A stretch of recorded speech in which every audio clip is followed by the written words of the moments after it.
Hello friends, welcome to our channel study for you.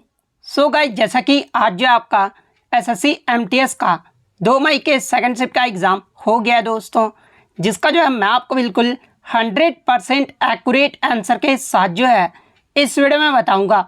तो देख लेते हैं कि किस प्रकार के जो है आज आपके 2 मई के सेकंड शिफ्ट के एग्ज़ाम में जो है प्रश्न पूछे गए हैं। उससे पहले एक बात और दोस्तों, कि जिन्होंने भी अगर चैनल को सब्सक्राइब नहीं किया है तो एसएससी एमटीएस एग्ज़ाम से रिलेटेड पल पल की अपडेट के लिए जो है चैनल को सब्सक्राइब ज़रूर कर दीजिएगा। और बगल में ही आपको एक बेल आइकन यानी घंटे का निशान भी दिख रहा होगा, तो आप उसे भी जो है ज़रूर प्रेस कर दीजिएगा। तो चलिए वीडियो को स्टार्ट करते हैं। तो आज का जो आपका पहला क्वेश्चन आया था कि वाकर कप ये जो है किस खेल से संबंधित है। तो देखिए, ये जो आपका वाकर कप है ना, ये आपका गोल्फ से संबंधित एक ट्रॉफी है। तो गोल्फ आपका यहाँ पे करेक्ट आंसर होगा। इसके अलावा अन्य कप की बात कर ले तो Ryder Cup, Masters tournament, the US Open, ये सभी जो कप है ना, ये आपके गोल्फ से संबंधित कप है। तो ये फैक्ट भी आप ध्यान में रखिएगा। इसके अलावा एग्जाम में एक प्रश्न और पूछा जाता है कि गोल्फ खेल को ओलंपिक में जो है ये कब शामिल किया गया था। तो देखिए, गोल्फ खेल को जो है ये आपका 1900 ईस्वी में ओलंपिक में शामिल किया गया था। तो ये फैक्ट भी आपको ध्यान में रखना है। नेक्स्ट क्वेश्चन आपका यहाँ पर आया था कि भरतनाट्यम ये जो है किस राज्य का प्रसिद्ध नृत्य है। तो देखिए, ये जो आपका भरतनाट्यम है ना, ये तमिलनाडु राज्य का जो है एक शास्त्रीय नृत्य है। तो तमिलनाडु आपका यहाँ पे करेक्ट आंसर होगा। इसके अलावा मैं आपको बता दूं कि संगीत नाटक अकादमी यानी भारत की राष्ट्रीय अकादमी के अनुसार भारत में आपके जो शास्त्रीय नृत्य को जो मान्यता दिया गया है ना, वो आपके 8 शास्त्रीय नृत्यों को जो वो मान्यता दिया गया है।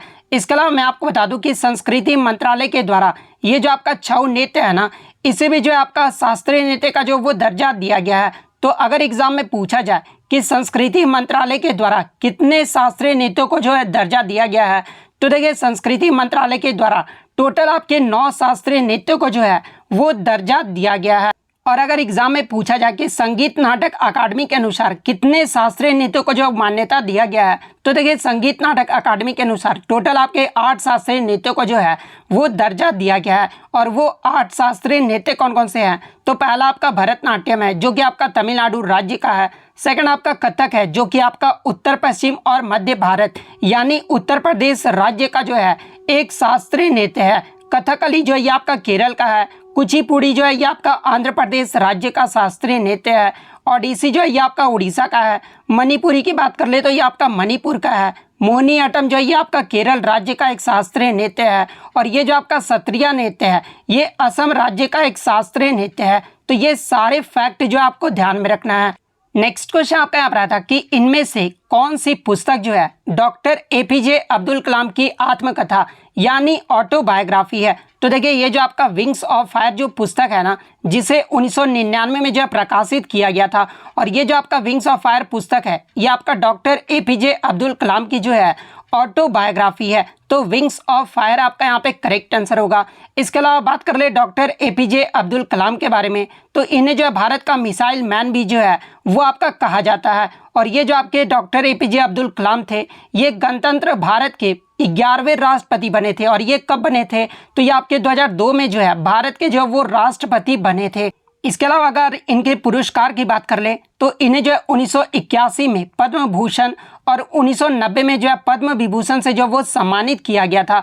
और 1997 में देश के सर्वोच्च पुरस्कार भारत रत्न से भी जो वो सम्मानित किया गया था। तो ये फैक्ट भी आपको ध्यान में रखना है। इसके अलावा डॉक्टर एपीजे अब्दुल कलाम के अन्य पुस्तकों की अगर मैं बात कर लूँ तो India 2020 a vision for the new millennium, ये जो पुस्तक है ये आपका डॉक्टर एपीजे अब्दुल कलाम के द्वारा लिखा गया है। इग्नाइटेड माइंड्स ये भी पुस्तक एपीजे अब्दुल कलाम के द्वारा लिखा गया है। ल्यूमिनस स्पार्क ये भी पुस्तक जो है ये एपीजे अब्दुल कलाम के द्वारा लिखा गया है। तो ये फैक्ट भी आपको ध्यान में रखना है। नेक्स्ट क्वेश्चन आपका यहाँ पर था कि what does F stand for in the FRBM act 2003 of the Indian economy यानी भारतीय अर्थव्यवस्था में FRBM अधिनियम 2003 का एफ का जो वो अर्थ पूछा गया था।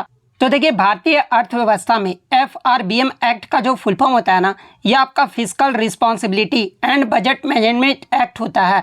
तो आपका एफ का अर्थ पूछा गया था, तो एफ का जो आपका फिजिकल आपका यहाँ पे करेक्ट आंसर होगा। और मैं आपको बता दूं कि ये जो आपका FRBM एक्ट है ना, इसे अगस्त 2003 में जो वो अधिनियमित किया गया था। और इस अधिनियम का जो उद्देश्य है ना, वो आपका भारत में वित्तीय प्रबंधन प्रणालियों में जो है वो आपका पारदर्शिता लाना है। तो ये फैक्ट भी आपको ध्यान में रखना है। नेक्स्ट क्वेश्चन आपका यहाँ पर आया था कि 2011 की जनगणना के अनुसार भारत के निम्नलिखित में से किस राज्य में लिंगानुपात यानी सेक्स रेशियो जो है ये सबसे अधिक रहा था। तो देखिए, सबसे पहले हम लोग बात कर ले सेक्स रेशियो यानी लिंगानुपात के बारे में कि लिंगानुपात होता क्या है। तो देखिए, 1000 पुरुषों पर जितनी भी महिलाएं होती है ना, उसे ही जो है सेक्स रेशियो कहा जाता है। और 2011 की जनगणना के अनुसार सबसे ज़्यादा जो आपका लिंगानुपात है ना, ये केरल राज्य का रहा था। केरल राज्य का जो लिंगानुपात है ना, वो आपका 1000 पुरुषों पर 1084 महिलाएं थी। तो केरल आपका यहाँ पे करेक्ट आंसर होगा। इसके अलावा एग्जाम में और प्रश्न बनता है यहाँ से कि सबसे कम लिंगानुपात वाला राज्य कौन सा रहा था। तो देखिए, 2011 की जो जनगणना हुई थी उसमें सबसे कम जो लिंगानुपात वाला राज्य रहा था वो आपका हरियाणा राज्य रहा था। हरियाणा राज्य का जो लिंगानुपात है ना, वो आपका 1000 पुरुषों पर 877 महिलाएं थी। तो ये फैक्ट भी आपको ध्यान में रखना है।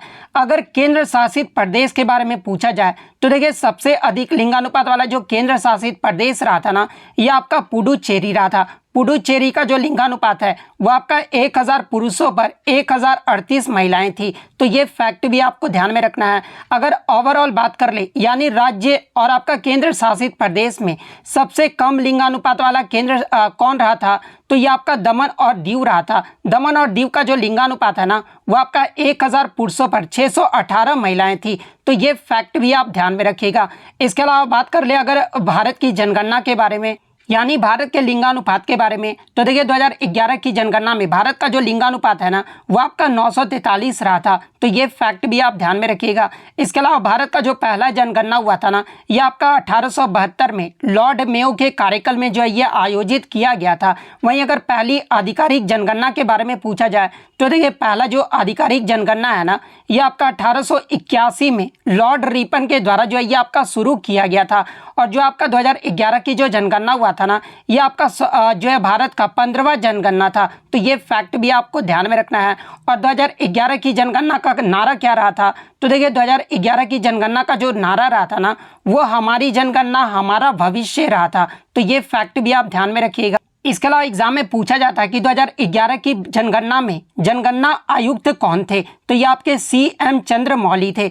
नेक्स्ट क्वेश्चन आपका यहाँ पर आया था कि 1998 में कुचिपुड़ी नृत्य के लिए जो है पद्म भूषण से किसे सम्मानित किया गया था। तो देखिए, ये जो आपका वेम्पति चिन्ना सत्यम थी ना, ये आपका कुचिपुड़ी नृत्य से संबंधित है।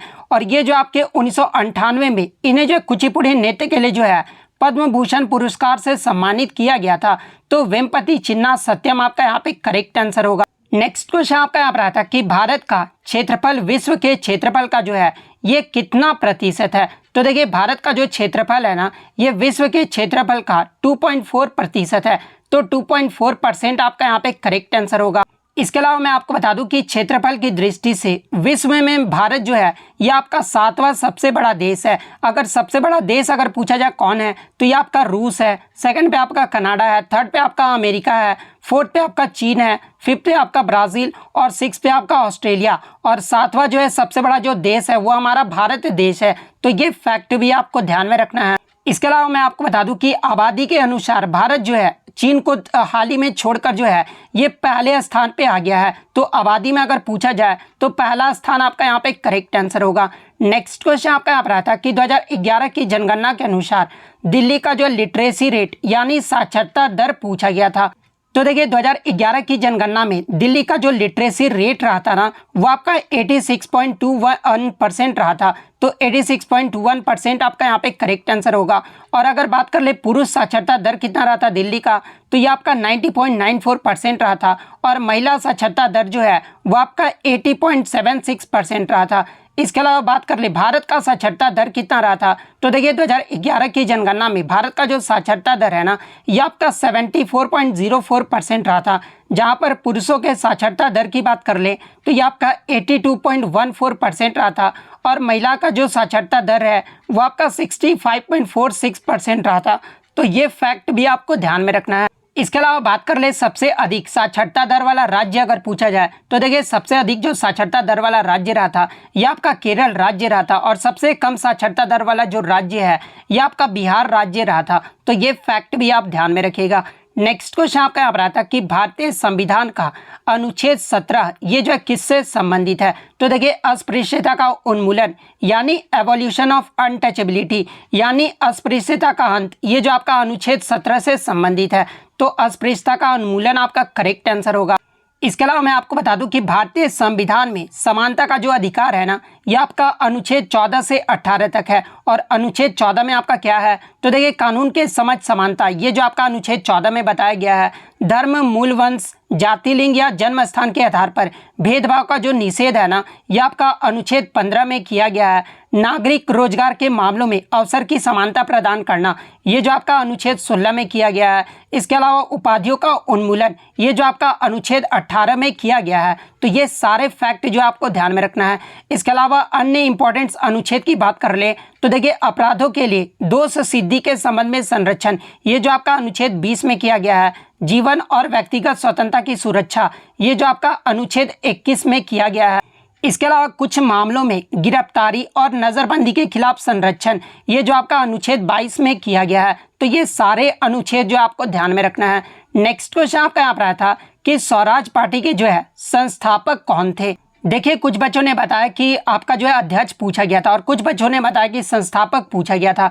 तो देखिए मैं आपको बता दूं कि वर्ष 1922 में असहयोग आंदोलन की समाप्ति पर कांग्रेस में जो एक नए दल का जो है वो उदय हुआ था, और उस दल का जो नाम रखा गया था वो आपका स्वराज पार्टी का जो नाम है वो दिया गया था। और इस पार्टी के सचिव यानी अगर बात कर ले संस्थापक कौन थे, तो देखिए स्वराज पार्टी के जो संस्थापक थे ना ये आपके पंडित मोतीलाल नेहरू थे। अगर अध्यक्ष के बारे में पूछा गया था तो देखिए 1922 में स्वराज पार्टी के जो अध्यक्ष थे ना ये आपके देशबंधु चित्तरंजन दास थे। तो अध्यक्ष में चित्तरंजन दास आपका करेक्ट आंसर होगा, और संस्थापक में आपका मोतीलाल नेहरू आपका करेक्ट आंसर होगा। तो आप कमेंट करके बताइएगा कि एग्जैक्टली जो प्रश्न क्या पूछा गया था। नेक्स्ट क्वेश्चन आपका यहाँ पर आया था कि जो आपका पटडकल का जो जैन मंदिर है ना ये किस वंश ने बनाया था? तो देखिए ये जो आपका पटडकल का जो जैन मंदिर है ये आपका कर्नाटक राज्य में स्थित है, और इसे जो है चालुक्य वंश के द्वारा बनवाया गया था। तो चालुक्य वंश आपका करेक्ट आंसर होगा। और ये जो आपका पटडकल का जो जैन मंदिर है ना ये आपका मालप्रभा नदी के किनारे जो है वो आपका बना हुआ है, और ये जो आपका मालप्रभा नदी है ये कृष्णा नदी की जो है वो सहायक नदी है। तो ये फैक्ट भी आपको ध्यान में रखना है। नेक्स्ट क्वेश्चन आपका यहाँ पर आता है कि भारतीय राष्ट्रीय कांग्रेस की प्रथम महिला अध्यक्ष कौन थी? तो देखिए भारतीय राष्ट्रीय कांग्रेस की जो प्रथम महिला अध्यक्ष थी ना ये आपकी एनी बेसेंट थी। तो एनी बेसेंट आपका यहाँ पे करेक्ट आंसर होगा। 1917 में कलकत्ता में जो आपका भारतीय राष्ट्रीय कांग्रेस का जो अधिवेशन हुआ था उसमें जो है ये पहली महिला अध्यक्ष जो वो बनी थी। तो एनी बेसेंट आपका करेक्ट आंसर होगा। तो ये तो हो गया आपका प्रथम महिला अध्यक्ष के बारे में। अगर एग्जाम में पूछा जाए कि भारतीय राष्ट्रीय कांग्रेस की पहली भारतीय महिला अध्यक्ष कौन थी, तो देखिए अगर पहली भारतीय महिला अध्यक्ष के बारे में पूछा जाए तो ये आपके सरोजनी नायडू थी। तो ये फैक्ट भी आप ध्यान में रखिएगा। इसके अलावा मैं आपको बता दूं कि संयुक्त राष्ट्र महासभा की पहली जो महिला अध्यक्ष थी ये आपका विजय लक्ष्मी पंडित थी। इसके अलावा बात कर ले भारत की पहली महिला मुख्यमंत्री अगर पूछा जाए तो ये सुचेता कृपलानी थी। तो ये सारे फैक्ट जो आपको ध्यान में रखना है। नेक्स्ट क्वेश्चन आपका यहाँ पर आता है कि मेघालय का लोकप्रिय फसल त्योहार इनमें से कौन सा है? तो देखिए ये जो आपका बांग्ला महोत्सव है ना ये मेघालय का एक लोकप्रिय फसल त्योहार है। तो बांग्ला महोत्सव आपका यहाँ पे करेक्ट आंसर होगा। नेक्स्ट क्वेश्चन आपका यहाँ पर आता था कि चांदी का टका और तांबे का जो जीतल है ना ये सिक्के जो है ये किसके द्वारा चलवाया गया था? तो देखिए चांदी के टका और तांबे के जीतल का जो सिक्का है ना ये इल्तुतमिश के द्वारा जो वो चलवाया गया था। तो इल्तुतमिश आपका यहाँ पे करेक्ट आंसर होगा। और देखिए ये जो आपके सिक्के थे ना ये पहले जो आपके शुद्ध अरबी सिक्के थे। तो ये फैक्ट भी आपको ध्यान में रखना है। नेक्स्ट क्वेश्चन आपका यहाँ पर आया था कि भारतीय रेलवे को कब तक जो है ये शुद्ध शून्य कार्बन उत्सर्जक बनाने का जो है वो लक्ष्य रखा गया है? तो देखिए भारतीय रेलवे को ये जो आपका 2030 तक जो है शुद्ध शून्य कार्बन उत्सर्जक बनाने का जो वो लक्ष्य रखा गया है। तो 2030 आपका करेक्ट आंसर होगा। नेक्स्ट क्वेश्चन आपका यहाँ पर आता है कि निम्नलिखित में से कौन सा जो ग्रह है वो जोवियन ग्रह यानी जोवियन प्लैनेट जो है वो आपका नहीं है? तो सबसे पहले हम लोग बात कर लेते हैं कि जोवियन प्लैनेट यानी जोवियन ग्रह होता क्या है। तो देखिए जोवियन ग्रह वे होते हैं जो मूल रूप से जो आपके गैस के बने होते हैं, जिनका कोई भी जो है ना ठोस सतह से जो वो नहीं बना होता है। यानी ये जो आपके जोवियन ग्रह होते हैं ये आपके हाइड्रोजन और हीलियम गैस के जो वो बने होते हैं।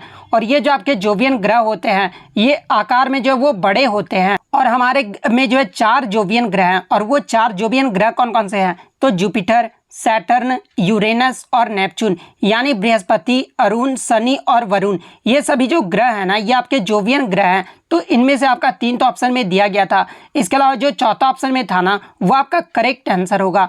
नेक्स्ट क्वेश्चन आपका यहाँ पर आता कि पंडित शिव कुमार शर्मा ये जो किस वाद्य यंत्र से संबंधित है? तो देखिए ये जो आपके पंडित शिव कुमार शर्मा है ना ये संतूर वाद्य यंत्र से संबंधित है। तो संतूर आपका यहाँ पे करेक्ट आंसर होगा। इसके अलावा अगर इन्हें पुरस्कार की बात कर ले तो देखिए पंडित शिव कुमार शर्मा को 1986 में जो है संगीत नाटक अकादमी पुरस्कार से सम्मानित किया गया था, और 1991 में जो इन्हें पद्मश्री से सम्मानित किया गया था, और 2001 ईस्वी में जो है इन्हें पद्म विभूषण पुरस्कार से जो है वो सम्मानित किया गया था। इसके अलावा अन्य कलाकार की अगर मैं बात कर लूं तो देखिए पंडित रविशंकर, उमा शंकर मिश्र, बुधादित्य मुखर्जी, विलायत खान, शाहिद परवेज, वंदे हसन, इन सभी का जो संबंध है ना ये आपका सितार वाद्य यंत्र से है। सरोद वादक की अगर मैं बात कर लूं तो अमजद अली खान, अलाउद्दीन खान, अली अकबर खान, विश्वजीत राय चौधरी, मुकेश शर्मा और बुद्धदेव दास गुप्ता, इन सभी का जो संबंध है ना ये आपका सरोद वाद्य यंत्र से है।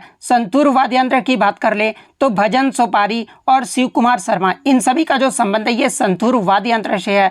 शहनाई वादक की बात कर ले तो बिस्मिल्लाह खान, अली अहमद खान, हुसैन खान, दयाशंकर, जगन्नाथ, ये इन सभी का जो संबंध है ना ये शहनाई वाद्य यंत्र से है। इसके अलावा हरिप्रसाद चौरसिया, पन्नालाल घोष, राजेंद्र कुलकर्णी और वी कुंजमणि, इन सभी का जो संबंध है ये बांसुरी वादक से है। जाकिर हुसैन, अल्लाह रखा खान, गुदई महाराज, किशन महाराज, लतीफ़ खान, सुखविंदर सिंह, इन सभी का जो संबंध है ना ये तबला वाद्य यंत्र से है। तो ये सारे फैक्ट जो आपको ध्यान में रखना है। नेक्स्ट क्वेश्चन आपका यहाँ पर आता है कि which vitamin helps to keep our skin and eyes healthy, यानी कौन सा विटामिन जो है हमारी त्वचा और आंखों को जो है स्वस्थ रखने में मदद करता है? तो देखिए ये जो आपका विटामिन ए है ना ये हमारी त्वचा और आंखों को स्वस्थ रखने में जो है ये मदद करता है। तो विटामिन ए आपका करेक्ट आंसर होगा। नेक्स्ट क्वेश्चन आपका यहाँ पर आता है कि conservation of iron from rusting which coating is done by, यानी जंग लगने से बचाने के लिए लोहे पर एक सुरक्षात्मक जस्ते के लेप को जो है ये किस प्रक्रिया में प्रयोग किया जाता है? तो देखिए जंग लगने से बचाने के लिए लोहे पर जो एक सुरक्षात्मक जस्ते का जो लेप का प्रयोग है ना ये आपका जस्तीकरण यानी गैल्वेनाइजिंग प्रक्रिया के द्वारा जो है ये प्रयोग किया जाता है। तो गैल्वेनाइजिंग आपका यहाँ पे करेक्ट आंसर होगा। नेक्स्ट क्वेश्चन आपका यहाँ पर आया था कि भारत का कौन सा राज्य जो है कपास का सबसे बड़ा उत्पादक राज्य है? तो देखिए भारत में कपास का जो सबसे बड़ा उत्पादक राज्य है ना ये आपका गुजरात राज्य है। तो गुजरात आपका यहाँ पे करेक्ट आंसर होगा। इसके अलावा एग्जाम में एक प्रश्न और पूछा जाता है कि भारतीय राज्य में सूती कपड़ा मिलों की सबसे बड़ी संख्या किस राज्य में है? तो देखिए सूती कपड़ा मिलों की जो सबसे बड़ी संख्या है ना ये आपका महाराष्ट्र राज्य में है। तो ये फैक्ट भी आपको ध्यान में रखना है। नेक्स्ट क्वेश्चन आपका यहाँ पर आया था कि भारत की ओर से टोक्यो पैरालंपिक 2021 में जो है पैरा शूटिंग यानी निशानेबाजी में जो है स्वर्ण पदक किसने जीता है? तो देखिए टोक्यो पैरालंपिक 2021 में पैरा शूटिंग में जो स्वर्ण पदक है ना ये अवनी लेखरा के द्वारा जो वो जीता गया था। तो अवनी लेखरा आपका यहाँ पे करेक्ट आंसर होगा। नेक्स्ट क्वेश्चन आपका यहाँ पर आया था कि दिल्ली नगर निगम संशोधन अधिनियम 2022 के द्वारा जो है दिल्ली के कितने नगर निगम का जो है वो विलय किया गया है? तो देखिए मैं आपको बता दूं कि 22 मई 2022 को दिल्ली नगर निगम संशोधन अधिनियम 2022 के द्वारा ये जो आपका दिल्ली के 3 नगरों को जो वो विलय किया गया है। तो 3 आपका यहाँ पे करेक्ट आंसर होगा। नेक्स्ट क्वेश्चन आपका यहाँ पर आया था कि ब्रिटेन के किस प्रधानमंत्री ने जो है अक्टूबर 2022 में 44 दिन के कार्यकाल के बाद जो है वो आपका रिजाइन यानी इस्तीफा जो है वो दे दिया है? तो देखिए अक्टूबर 2022 में ब्रिटेन के लीज ट्रस्ट ने जो है ब्रिटेन प्रधानमंत्री के पद से जो है 44 दिन के बाद जो है ये इस्तीफा दे दिए हैं। तो लीज ट्रस्ट आपका यहाँ पे करेक्ट आंसर होगा। नेक्स्ट क्वेश्चन आपका यहाँ पर आता था कि what is added to soap to reduce is moisture content, यानी साबुन में आर्द्रता कम करने के लिए जो है क्या मिलाया जाता है? तो देखिए साबुन में आर्द्रता कम करने के लिए जो है ग्लिसरॉल मिलाया जाता है। तो ग्लिसरॉल आपका यहाँ पे करेक्ट आंसर होगा। नेक्स्ट क्वेश्चन आपका यहाँ पर आता है कि मानव कौन से युग में उत्पन्न हुआ था, यानी मानव का जो शारीरिक विकास है ना, ये किस काल में शुरू हुआ था? तो देखिए मानव का जो शारीरिक विकास है ये आपका पूरा पाषाण युग में जब वो शुरू हुआ था, तो पूरा पाषाण युग आपका यहाँ पे करेक्ट आंसर होगा। तो इतने सारे क्वेश्चन जो है आज मुझे बच्चों के द्वारा मिले हैं जो कि 100% रियल और ऑथेंटिक है। तो अगर वीडियो अच्छी लगी हो तो वीडियो को जो है लाइक ज़रूर कर दीजिएगा, और चैनल पर नए तो इसी तरह का रियल एनालिसिस पाने के लिए जो है चैनल को सब्सक्राइब ज़रूर कर दीजिएगा। तो मिलते हैं नेक्स्ट वीडियो में, तब तक thank you, all the best.